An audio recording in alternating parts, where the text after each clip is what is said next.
was always worried about this problem, and one day in New York he was in a taxi, and he suddenly thought he had the solution, that God loves mankind so much that he refuses to foresee their actions. I see. But when they have performed their actions, then he knows and remembers that he always knew. It's nice. It's a nice idea, but we can't prove it. It is considered in philosophy and in religion a contradiction. If God can foresee everything, he knows already that someone is going to murder someone.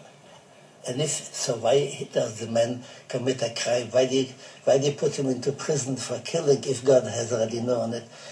There is no answer. No. They all decided that it is one of these contradictions which cannot be answered, and we have to accept them as they are. Of course, we have another problem, Mr. Singh. I don't know how far this comes into Jewish thinking. The Christians, or the Catholic Christians, certainly have always been very interested in original sin. Yes. Say that man, St. Augustine taught, when man is born in sin, because Adam committed the first sin of disobedience, this sin is passed on, and we're all born in a state of sin. And Pelagius, our British heretic, said this is not true. Man is neutral. Man can choose good or evil. He is not predisposed to choose evil. And I feel that in politics, that socialism and communism are based on this idea that we're totally free to choose. And we're not predisposed to be bad. I think this is a political issue. It's become a political issue. The socialists say we're totally good. Anything bad in man is caused by his environment. There's no predisposition to be evil.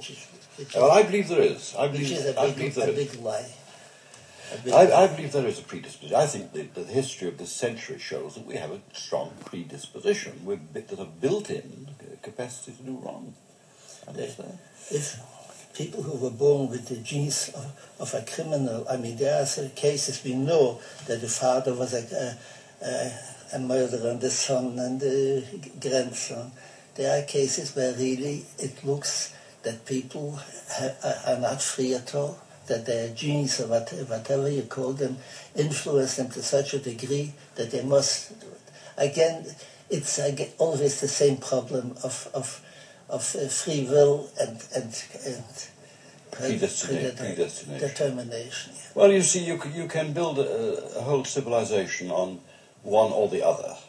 I think the Swiss nation has built its civilization on the idea that... Really? Well, I feel that money automatically breeds. You can't stop it happening. It's predestined to breed. Therefore, you have banks. The human soul is like a watch. It's like a mechanism which you can foresee. Therefore, you take watches. And strikes me that the whole Swiss psyche is built on this Calvinistic notion. I just come back from Switzerland. Yeah, if I would have known this, I would tell it to them. You would tell it to them. Well, I do occasionally. They will not. They have no sense of humour, so they will not accept it. I'm married to a Swiss. You're married. Well, your Swiss is different. Tell me, does he have a sense of humour? Yes. Well, yes. Great. So you see that I always accept. That's why he's not living in Switzerland. But there is no doubt, you see, that we're making an assumption that God exists. And I don't think it's possible to live without that assumption. I think the situation of the atheist is totally impossible. This is something built into us, this notion of a creator who has a special relationship with us, which he will not divulge, he will not tell us what it is, but he's there all right. And I'm inclined more and more to the Jewish position that the capacity for harm is contained inside God and is not the property of another being called the devil. The Christians have always liked this dichotomy, this twofold image of God fighting the devil, which may have come perhaps from the Manichees, in Persia, X fighting Y, and who is going to win? We don't know. We don't know who's going, but one of them will win. We must be on the side of the one we want to win. According to the Jewish point of view, Satan and God don't fight with each other. They're not really equal enough that they should fight. Satan knows that God is stronger than he. That God has created Satan so that he should help him test man's strength. That is the book of Job, isn't it? I think, yes. What is the name? What is the name Satanas? Satan, what does it mean? It means the, not the enemy, what's it mean? I don't know what it means. Satan is mentioned in the Bible, I think, only twice or maybe 3 times. Once, Satan in the Bible is... Is he the tempter? The Talmud says that he goes down and tempts, yes. And then he goes up and accuses. The accuser? Yeah, he's both a tempter and accuser. The accuser. Yes. This is how the Talmud expresses. He goes down to earth and tempts people, say it's good to sin, kill, do whatever you like. Then he goes up to the Almighty and he says, see what they are doing. So he's really a vicious character. Yes. I would call him a bad lawyer. A shyster lawyer. Yes, I think shyster. Mm.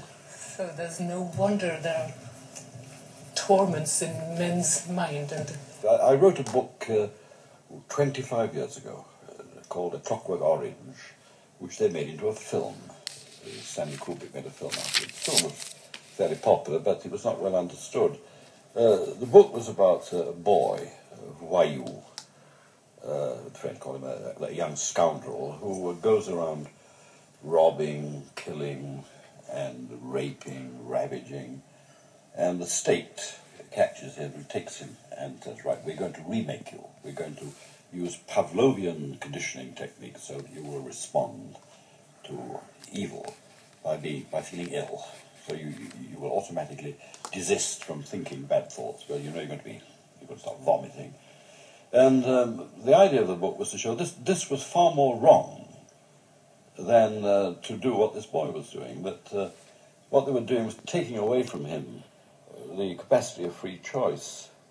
This was not well understood when the film was made, but people said, you are on the side of violence. When the film was shown, I got the telephone call saying, there was a nun who was attacked by 4 boys. I was like, this is your fault. I said, well, it's not my fault. I'm merely showing what happens, what life is like. And I'm merely saying that it's probably better to commit a bad thing, a bad act, than to be so conditioned by scientific techniques that you cannot do anything unless the state wants you to do it. This was not well understood, but I still believe it. I still believe that it's probably... How about the state? Does it... The state tends to... Did they succeed in well, the book had 2 forms. In America, the book was published without the final chapter. Because the American publisher said, we are very tough here. We can take far more than you British can. So the book ends with this young man being deconditioned so that he becomes capable of performing these acts again. I see. But in my version, the British version, he grows up. He realizes that violence is an aspect of youth. Now he has energy, but he's able to use it for creation. He's going to be a great musician. The Americans didn't want that. So we only had that in Europe. it's a terrible film. I couldn't... You saw the film? Yes. You thought it was a bad film or thought it was a... No, I just couldn't take it to me. I couldn't see it. I just... Well, I didn't like it too much. I mean, when I went to see it in New York, they wouldn't let me in. They said, this is not a film for old men, this is a film for young men. I said, well, I wrote the thing. Oh, never mind. All right, we'll let you in. But I was very worried at the time because people were not understanding. The film looked like a glorification of violence. I didn't mean that. I meant that violence is built into our nature. We can't neglect. We can't pretend it's not there. But what about the storytelling in the future? Is it important? I'm sure that if literature is going to last, it will have to go back to storytelling or be storytelling. I would say no story, no novel, no short story. And why do away with storytelling? We all like to hear stories, and people come together and they gossip. They always tell stories. It's the best kind of entertainment. To take away from literature, the storytelling is a sheer nonsense. This is how I feel about it.